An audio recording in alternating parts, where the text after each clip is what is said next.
খুব একটা নতুন কিছুর মুখোমুখি বাংলাদেশ হয় নাই বা বর্তমান সরকারও হয় নাই। কেন্দ্রের সরকার কাঁটাতার তৈরি করে নাই, কিন্তু তারা বলেছেন তারা জমি বিএসএফকে বুঝিয়ে দিবেন এবং তারা কাঁটাতার দিয়ে এই সীমান্ত আটকে দিবেন। তো এই সিদ্ধান্তটাকে আপনি বা আপনাদের দল কিভাবে দেখছে? আমরা জানি না আপনি আলোচনা করেছেন কিনা, তবে বাংলাদেশের পররাষ্ট্র উপদেষ্টা রয়েছেন তিনি, হুমায়ুন সাহেব, তিনি বলেছেন যে বাংলাদেশের মানুষ কাঁটাতারকে ভয় পায় না। কিন্তু কাঁটাতারকে কি ভয় পাওয়ারও বা কোনো কারণ আছে? কাঁটাতারে ভয় পাওয়ার কি আছে? এরকম কাঁটাতার তো আমেরিকার মেক্সিকো সীমান্ত আছে। না না, আমাদের দেশেও তো কাঁটাতারের বেড়া ছিল, কিছু এখনো আছে মনে হয় কোনো কোনো মানে জায়গায়। আগে এটা ছিল এবং সেই ফেলানির যে বেড়া ট্র্যাজেডি, হ্যাঁ সেই ট্র্যাজেডি কাঁটাতারের উপরেই হ্যাঁ, ঘটেছে। সেখানে ওই যে একটা মেয়ে ঝুলেছিল, ফেলানি। জি। তো সেই তো কাঁটাতার আমাদের সীমান্তবর্তী অঞ্চলের যে নতুন করে আলোচনা হচ্ছে সেটা আসলে অতীতের একটা প্রসঙ্গই। 2 নম্বর হচ্ছে ওয়েস্ট বেঙ্গলের নির্বাচনে বলা যায় যে ওয়েস্ট বেঙ্গল থেকেই বিজেপির তাত্ত্বিক নেতা শ্যামাপ্রসাদ তিনি যে কথা ভেবেছিলেন সেটা দিল্লি বা ভারতের অন্যান্য জায়গায় এটা প্রতিষ্ঠিত হয়েছে।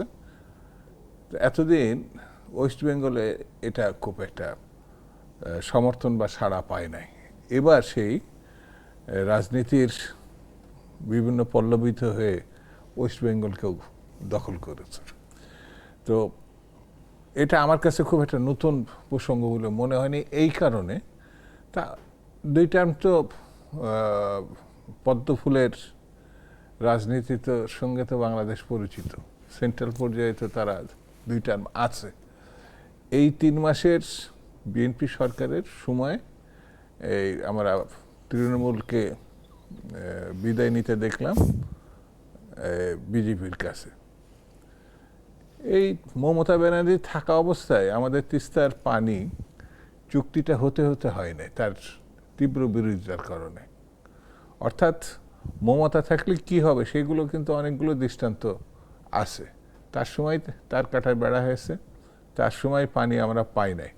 বরঞ্চ আমার বিবেচনায় যে সেন্ট্রাল গভর্নমেন্টে তারা থাকলেও তাদের সঙ্গে যে ডিলিংসটা আমাদের অতীতে হয়েছে, মানে শেখ হাসিনার পিরিয়ডে এই আলোচনা তো ধারাবাহিকভাবে চলেছে, শেখ হাসিনার পিরিয়ডে হয়েছে, তার আগেও হয়েছে। হ্যাঁ, এখন পানি সংক্রান্ত এই বিবাদ তো অনেক দিনের, এইটা আছে।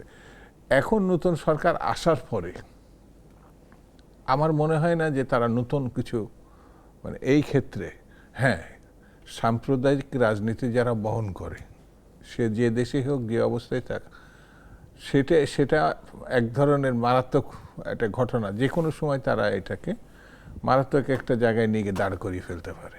সেই জন্য আমার কাছে মনে হয়েছে রাজনীতি হিসাবে খুব একটা নতুন কিছুর মুখোমুখি বাংলাদেশ হয় নাই বা বর্তমান সরকারও হয় নাই। তাদের সঙ্গে আমাদের একটা অতীতে ডিলিং ছিল, সেটা হচ্ছে গত সরকারে ছিল, আগের সরকারে ছিল, বর্তমান সরকারে।